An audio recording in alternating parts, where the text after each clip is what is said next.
The old wooden house stood at the edge of the quiet street, like a forgotten photograph, faded around the edges but still holding the memories tightly within its frame. Its windows, once bright with life, now stared blankly at the world, gathering dust and time. This was a home where Henry Walker, now 81, had spent almost all of his life. A home that once echoed with children's laughter, running feet, slammed doors, and loud holiday gatherings. But today it sat in silence. Henry moved slowly through the living room, leaning heavily on his cane. His breathing was shallow, his steps shaky, but his heart still stubbornly hopeful. He paused near the window, the same window where he had watched his 3 children grow, play, fight, and eventually leave. He looked outside as he did every morning, scanning the empty driveway. Maybe today, he whispered to himself, the same words he repeated day after day. On the corner table lay 3 envelopes, each neatly addressed in shaky handwriting. To Michael, to Sarah, to David. He had written 2 letters before. No answer had come. Life was busy. They were adults now, he reminded himself. But this 3rd set of letters, these were different. These were not updates or little notes. These were final words. He walked to his armchair and lowered himself into it with a slow exhale. His fingers hovered over the envelopes. He remembered every moment that led him here, not with anger, not even sadness, but with a quiet ache. He knew his children loved him, but life had its way of pulling people apart. Michael was always a driven one, the kind of son who worked late, missed dinners, forgot birthdays, but always said he'd make up for it next time. Sarah lived far away, busy raising her own family. David, the youngest, had drifted somewhere between ambition and distraction, always promising to visit but never showing up when it mattered. Henry understood. He didn't blame them, but he still longed for them. His fingers trembled as he reached for Michael's letter first. He had rewritten it 3 times. He wanted the words to be perfect, clear enough to cut through years of distance. My dear son, I know life is full of responsibilities, but a father's heart is simple. It only asks that his children don't forget him. He swallowed hard as he folded the paper again. Then he took Sarah's letter. He traced his daughter's name with a soft smile. She had been the closest to him once, the child who sat beside him on the porch, listening to stories and holding his hand. But as she grew older, the distance stretched, first miles, then months, then whole holidays. Her letter simply said, "If you have time, come home once. I miss your voice." David's letter was the hardest to write, not because he didn't know what to say, but because there was too much to say. He wrote about old memories, about mistakes he made as a father, about arguments long forgotten. "I hope you remember the good more than the bad," he wrote. When the letters were done, he placed them in a small basket beside the door, hoping the mailman, who visited her regularly now, would take them the next day. Henry leaned back in his chair, exhausted. The house ticked with the sound of an old clock. The afternoon sun streamed into the curtains, dust floating lazily like faded moments. Every sound in the house reminded him of someone. The loose step on the staircase. David used to trip on it. The cabinet with the squeaky hinge. Michael always said he'd fix it. The wind chime outside. Sarah's birthday gift to him before she left for college. Memories were everywhere, and yet not a single voice echoed in the present. Henry closed his eyes. His chest tightened slightly, a sensation that had become more frequent over the past month. He took a few steady breaths until the pressure eased. He didn't have much time left. He knew that, but before he left this world, he had one final wish. He wanted to see his children, just once more, not for long, not for any grand reason, just to see them, to look into their faces, to hear them say, "Dad." He whispered softly into the quiet room, "Lord, if it's written for me, let them come home." As if answering him, a breeze pushed gently against the window. The curtain fluttered. The house felt alive for the first time in weeks. Evening descended slowly. Henry drifted into a light sleep in his chair. His dreams were not dreams at all. They were memories. He saw his wife, Anna, laughing on the porch. He saw his children as toddlers, clinging to his legs. He saw birthday cakes, bedtime stories, first days of school, tiny shoes, messy hair, hugs, so small he could lift them with one arm. That was the life he missed. When he woke up, the house was dark. He blinked a few times and reached for the lamp switch. His fingers brushed the letters again, and he smiled faintly. Tomorrow, he thought. Maybe tomorrow they'll read them. Maybe tomorrow someone will come. He didn't know that the letters he wrote would soon reach them. He didn't know that time was running faster than anyone expected. He didn't know that in just a few days his children would return. But not in the way he imagined. The letters arrived on a quiet Tuesday morning. 3 different cities, 3 different lives, yet the same trembling handwriting on each envelope. From Henry Walker. Michael, the son who was always busy. Michael Walker was in the middle of a meeting when the envelope was placed on his desk. His assistant said, "It's marked urgent, sir, from your father." But Michael barely looked up. He nodded, slid it aside, and continued discussing quarterly targets, advertising budgets, market trends, everything except the one thing he'd been avoiding for years. Hours later, when the office was quiet and the lights dimmed, he finally picked up the letter. His thumb traced a familiar handwriting. Something inside him stirred, a feeling he had buried under layers of deadlines and responsibility. He opened the envelope. "My dear son, life may have taken you far, but my heart is always near you. This old body is failing, and I don't know how long I have left.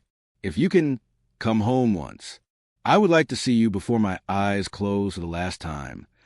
Michael's breath caught. He read the lines again and again.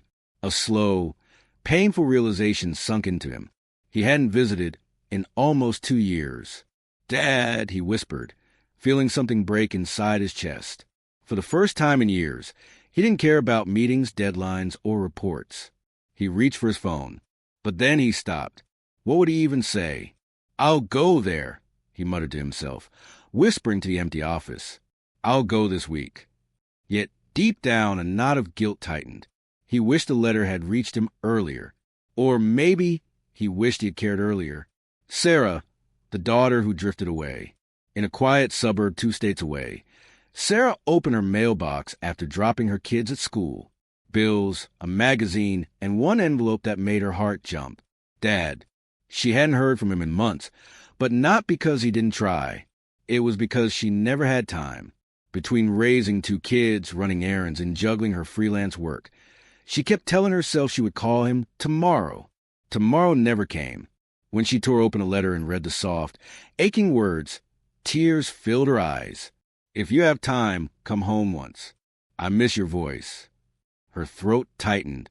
She remembered sitting beside her father on the old porch swing, listening to stories. She remembered how his hands always steadied her.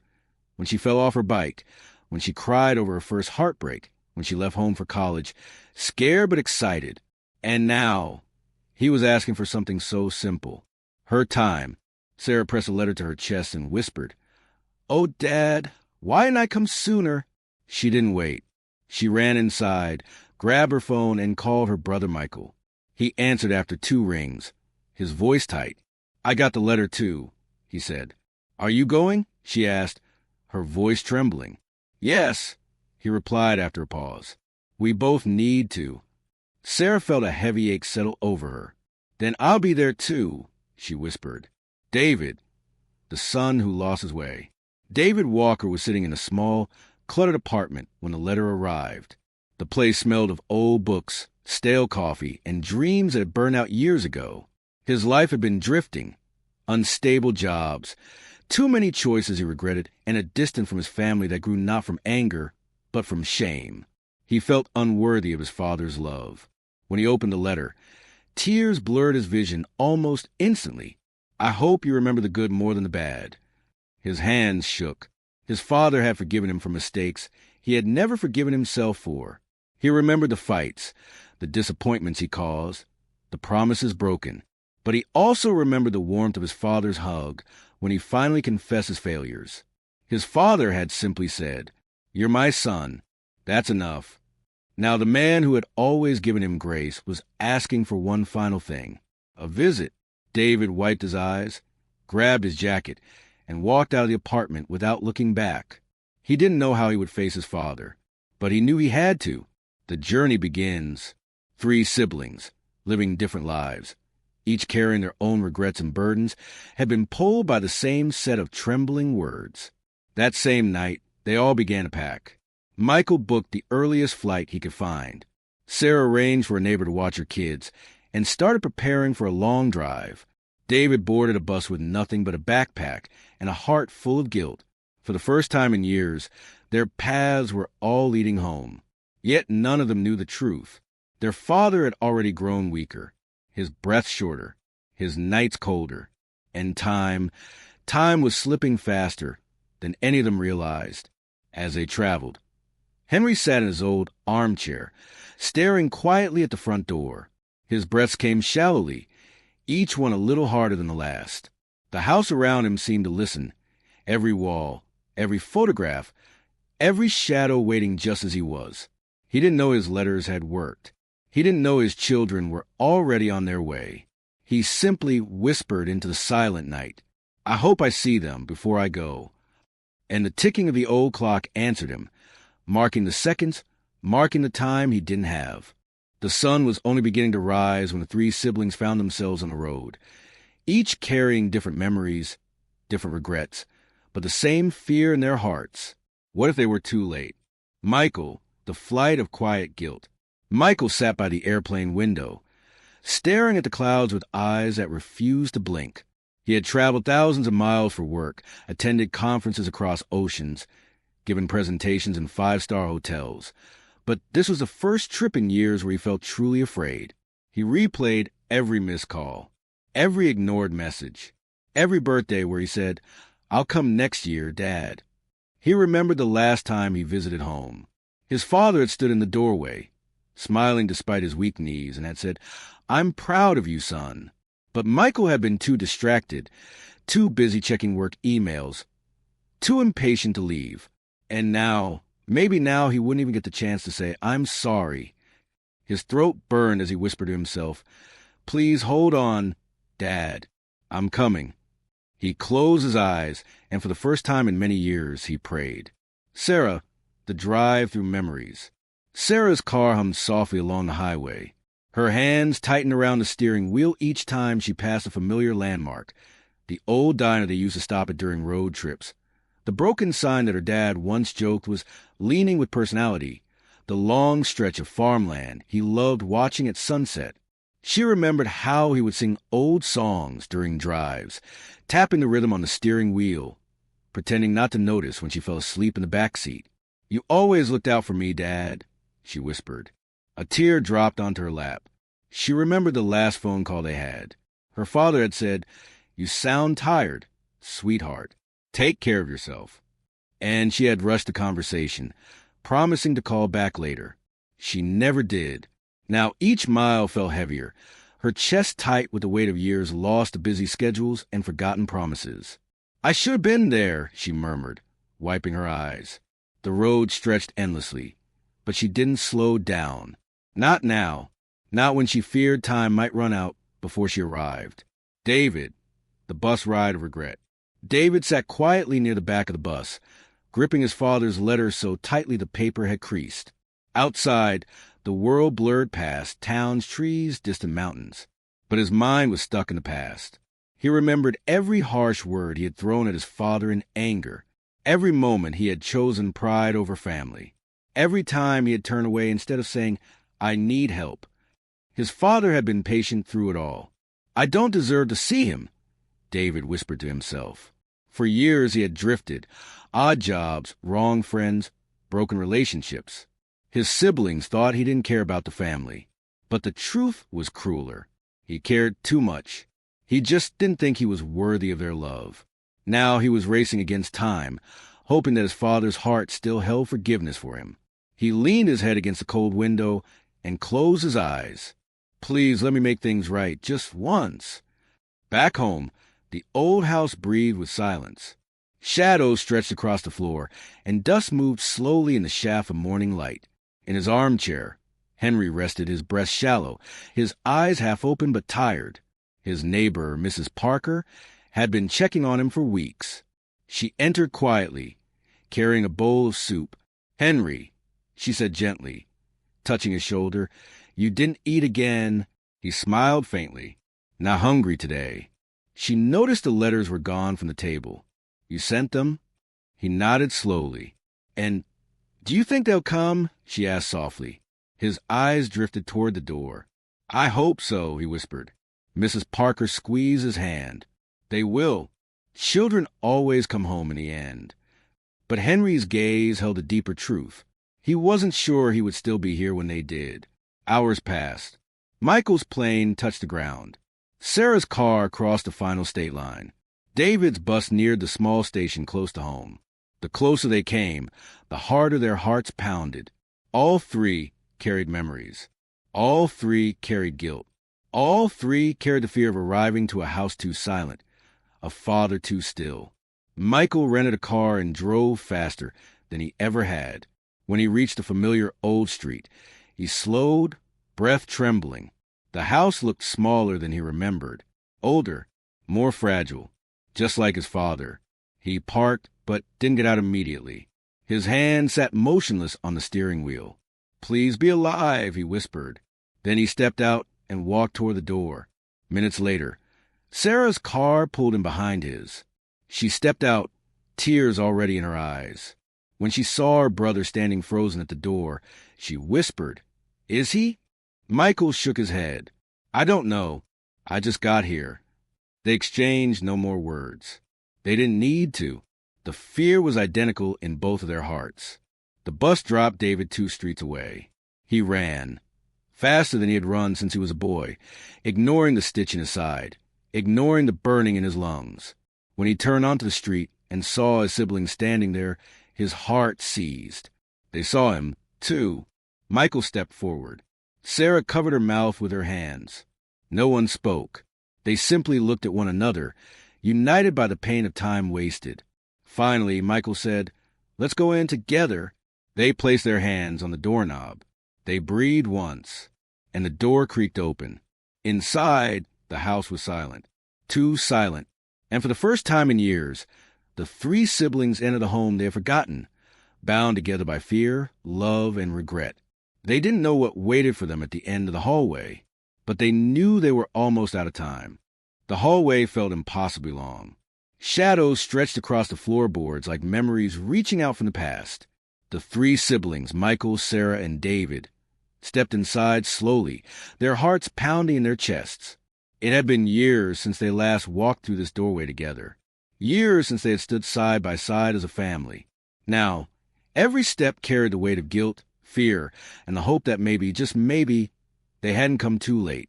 The living room was dimly lit, the curtains drawn halfway. On the small table near the window lay familiar objects. Their mother's old vase, a faded family photograph, their father's reading glasses. And in the center of the room, in the old brown armchair he called his thinking chair, sat their father, Henry Walker, eyes half open, breath thin as a whisper. His hands rested weakly on his lap, trembling slightly with each shallow inhale. His skin had grown pale, his cheeks hollow, and yet, even in that fragile moment, there was a softness in his expression, as if he had been waiting for this exact second. "Dad!"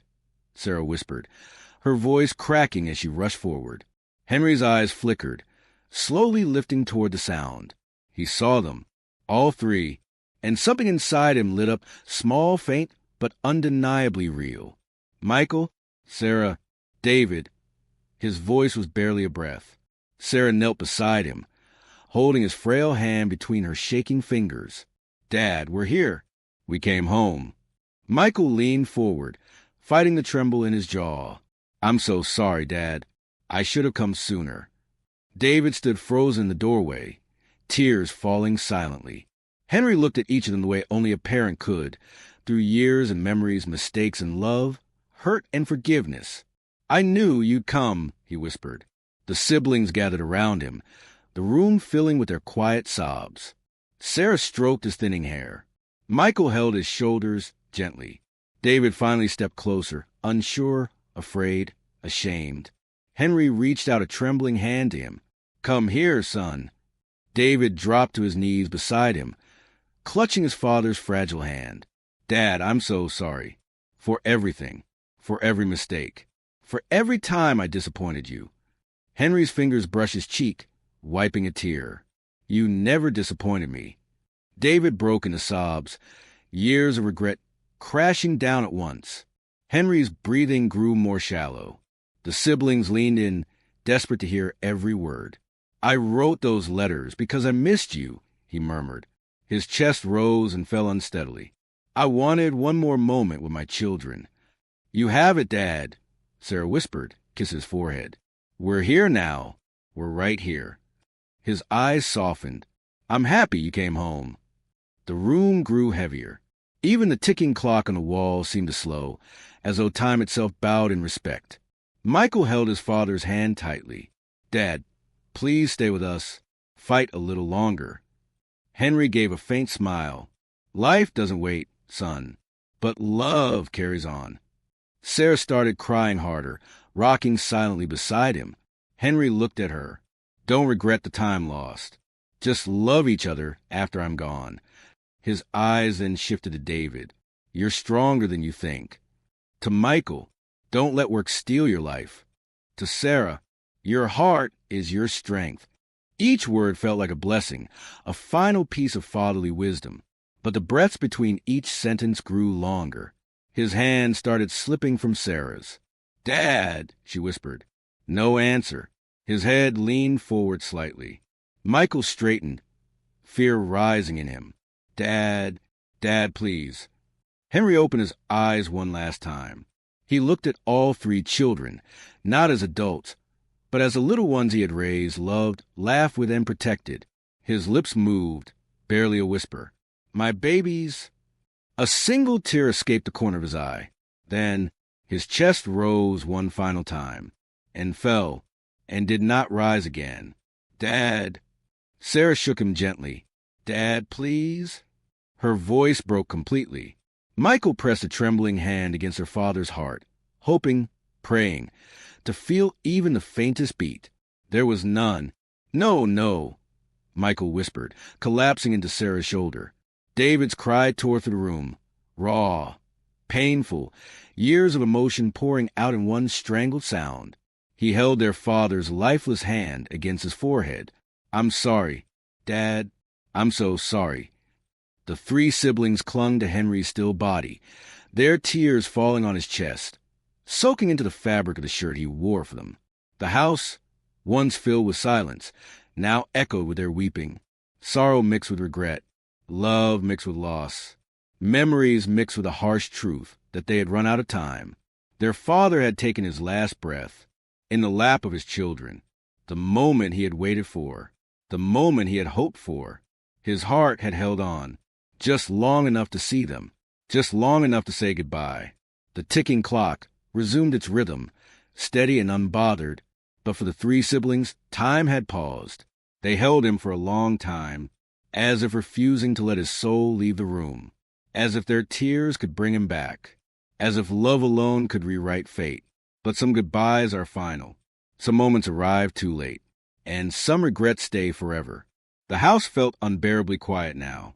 The ticking of the clock, which had always been background noise, now seemed deafening. Every creak in the floor, every whisper of wind to the curtains, reminded the siblings of what they had lost and what they had ignored for so many years. Michael, Sarah, and David sat around the armchair where their father had breathed his last, their heads bowed, hands entwined over his frail ones. Tears ran down their faces, unrelenting, and the weight of guilt pressed down on their chests. On the small table beside the chair lay the letters Henry had written. Each envelope had been carefully opened, the pages read, and yet read too late to save him from the inevitable. Sarah picked up her father's letter first. Her fingers shook as she traced the words, reading them aloud softly. If you have time, come home once. I miss your voice. Her voice cracked, and she choked back a sob. She had ignored those words for years, telling herself there would always be another day. And now that day had arrived, but it was too late. Michael reached for his father's letter. He read aloud the part that had burned his heart. I don't have many days left. If you can come home once, I want to see your face. He stopped halfway through, his throat tight. He realized that he had always assumed his father had unlimited time. He had planned to visit, planned to call, planned to say all the things that now would never be said. David, meanwhile, stared at his letter as if he were seeing his father for the first time. "I hope you remember the good more than the bad." He whispered, almost to himself, I forgot everything good.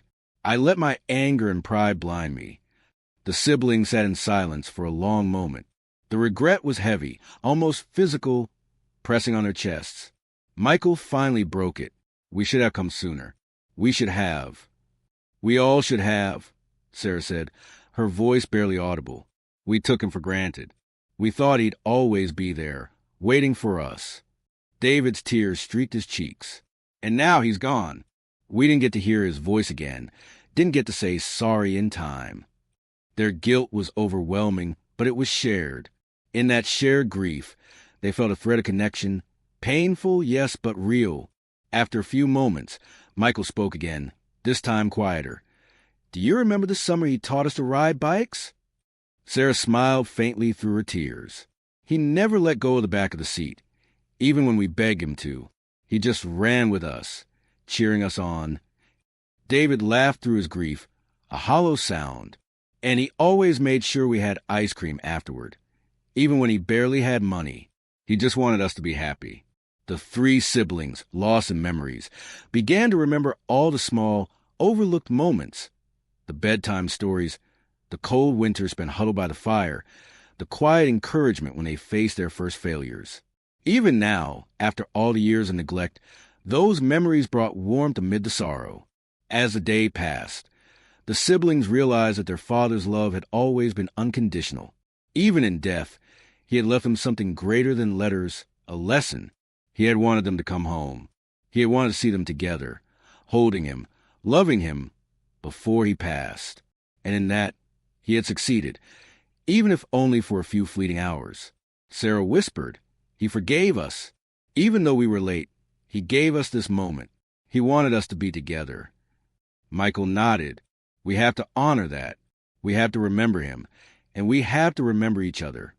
David added softly, "And we have to live our lives differently now, before it's too late for anyone else we love." The house that had been filled with silence now felt heavier with loss. Every chair, every photo, every shadow carried the presence of a man who had loved unconditionally. The siblings stayed for hours, holding hands, telling stories, crying and laughing in the same breath. They shared memories they had forgotten, realized the depth of the sacrifices their father had made, and finally understood the life lessons he had silently imparted. They also realized the painful truth. While they could not undo the past, they could honor it. They could live differently. They could be present. They could love more deeply, forgive faster, and never take another moment for granted.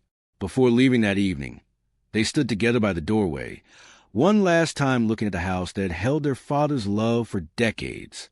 Michael held his father's chair gently. "I promise, Dad will be better. We'll remember you every day." Sarah placed her hand on Michael's shoulder. "We'll stay together like he wanted." David nodded, voice steady despite tears. "And we'll never forget him." The house had lost its occupant, but it remained full of memory. It would continue to stand as a reminder that love waits, letters speak, and regrets teach the hardest lessons. And as the siblings walked away together, shoulder to shoulder, they carried not just grief, but also a newfound understanding, a gift their father had left them with his last breath. The days after Henry Walker's passing were a quiet storm. The siblings stayed in the house longer than expected, sorting through old belongings, reading letters, and piecing together memories they'd ignored for far too long. The walls seemed to hold him.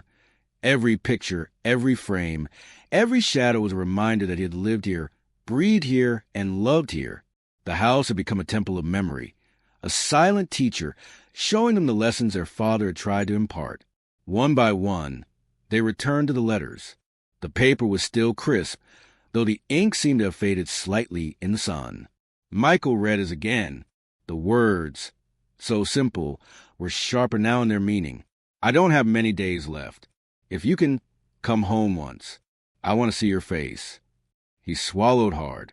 "I never realized he just wanted us." Sarah read hers next. "If you have time, come home once. I miss your voice. Her hands shook. We thought he wanted grand gestures, but he only wanted us. Just us. David read his final letter, the one that haunted him the most. I hope you remember the good more than the bad. He closed his eyes. I forgot so much, but now I'll remember him. The letters were more than words. They were lessons. Lessons in love, in patience, in forgiveness, in presence. They were reminders that life is fleeting, and waiting is often wasted if you delay what truly matters. In the days following, the siblings started talking in ways they hadn't for years. Not the polite, distant conversations of adulthood, but raw, open-hearted talks. They shared regrets, apologized, and laughed at the memories of their youth. Michael admitted, I was so caught up in work, I forgot to live. Sarah replied softly, I was so busy taking care of everyone else, I forgot to care about him. David whispered, and I thought I didn't deserve him. I didn't realize he never gave up on me. They sat in silence after that. Words weren't needed. Their father's presence lingered in the air, invisible but palpable, teaching them in ways only love could. A few days later, they went together to the small cemetery where Henry had been laid to rest. The sun was low, casting a golden glow over the graves. The siblings stood together, hands on each other's shoulders. Michael placed a single rose on the headstone. I'll never forget you, Dad. Sarah knelt, brushing away a few fallen leaves. I'll try to make the time count. I promise. David laid his hand on the cold stone.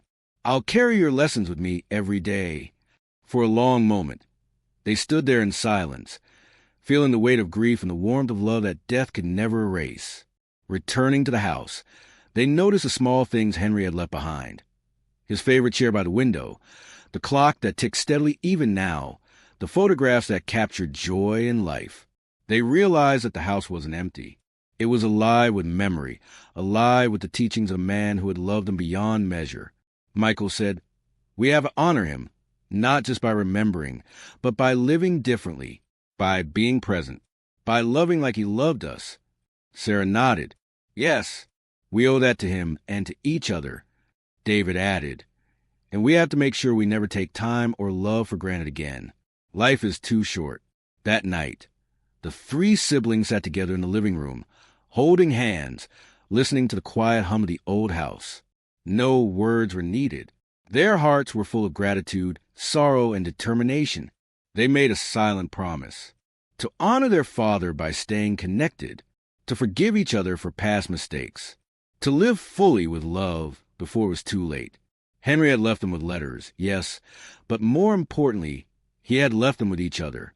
A gift stronger than life, stronger than death, stronger than regret. As they turned off the lights and prepared to leave for the night, they paused one last time by the armchair. Michael whispered, "Good night, Dad." Sarah added, "We'll make you proud." David said, "We'll remember you always." The house seemed to sigh with them, as if acknowledging that the lessons had been learned. The love had been felt. The regrets had been faced. And though Henry was gone, his presence remained, not in breath or body, but in memory, in teaching, in the quiet, in the heartbeats of children he had waited for. The morning after Henry Walker's funeral, the house felt different. The emptiness of loss had softened into something else, a quiet warmth, as if the walls themselves were reminding the siblings of everything their father had left behind. Michael, Sarah, and David moved through the room slowly, touching familiar surfaces, reading old notes, and looking at photographs. Every corner of the house seemed to whisper Henry's presence, his lessons, and the love he had poured into his family. Each of them returned to the letters once more. They had read them before, yet now the words carried a deeper weight. Michael's letter read, "I don't have many days left. If you can come home once, I want to see your face." Michael whispered, "I finally understand, Dad. You didn't want us to just visit. You wanted us to see each other, to be together." Sarah held her letter close. "If you have time, come home once. I miss your voice." "I hear you now," she whispered, tears sliding silently down her cheeks. "I hear every word, Dad." David stared at his letter. "I hope you remember the good more than the bad." "I will, Dad," he whispered. "I will remember the good and I'll carry it forward." The letters, though they came too late to prolong his life, had achieved something more profound. They had brought the siblings together. They had reminded them of love, of patience, of forgiveness, and of the fleeting nature of time. Days turned into weeks. The siblings stayed in the house, sorting through their father's belongings, sharing stories, and rediscovering one another. For years, distance, pride, and busy lives had kept them apart. Now, grief had forced them closer, teaching them to cherish the moments they still had with each other. Michael admitted, "I spent so much of my life chasing work. I forgot what mattered most." Sarah nodded. "I thought being busy was enough to honor him. I didn't realize that presence was the gift he wanted." David whispered, "I thought I was too flawed to deserve him, but he loved me anyway. And that love, it's what will guide us now." They realized that their father's final lesson wasn't just about time. It was about love, about forgiving, about being present, about holding one another close. Because life can't be paused, and regret cannot undo the past. The siblings made small changes. They called each other more often. They visited one another, shared meals, laughed together, and allowed themselves to lean on each other. The house, once silent and heavy with waiting, was slowly filled with voices again. Laughter returned, soft and careful at first, then louder as they grew more comfortable in each other's presence. Sarah started to bring her children over, teaching them the stories of their grandfather. Michael shared his work and life lessons with his siblings. David began recording family memories, ensuring no moment would be lost again. Henry had left them a gift, the chance to start anew. One evening, the three siblings sat together on the porch, the same porch where they had played as children, where Henry had told stories and taught them lessons without ever raising his voice. The sunset painted the sky in deep oranges and pinks. The air smelled faintly of the old garden, of memories of home, of love that had endured. Michael broke the silence. He waited for us, and even though we were late, he gave us what mattered most, each other. Sarah nodded. "And now we carry him in our hearts. Every day, every choice, every action." David added softly, "Love doesn't end with death. It carries on in the people we touch, in the family we hold close, in the memories we pass on." They sat quietly for a while, watching the sun dip below the horizon, feeling their father's presence in the fading light. Though Henry had passed, the legacy he left, the letters, the love, the lessons, would continue. The siblings had learned that waiting for someone to change or arrive was not enough. One must be present, one must act, one must cherish the fleeting time we have. They promised to live differently, to forgive quickly, to love fully, and to never wait for tomorrow, to do what should be done today. The house, once empty, had become a living memory, a reminder of patience, regret, and the enduring power of love. Henry's spirit lived on, not in breath, but in their hearts. Michael, Sarah, and David embraced each other, feeling a deep, quiet connection. It was a bond forged in grief, strengthened by love, and made unbreakable by the lessons their father had taught them. Even in his final moments, years later, the siblings would tell their children about their grandfather, about the letters, and about the final days they had shared. They would pass down the story, not as a tale of regret, but as a lesson of love. Henry Walker had waited for them, and though they arrived too late to hold him alive, they arrived in time to hold him in their hearts forever. Love, they realized, lasts beyond time. It survives beyond words, beyond letters, beyond life itself. And in every kind gesture, every embrace, every shared memory, Henry Walker lived on, quietly, eternally, in the hearts of the children he had loved so dearly.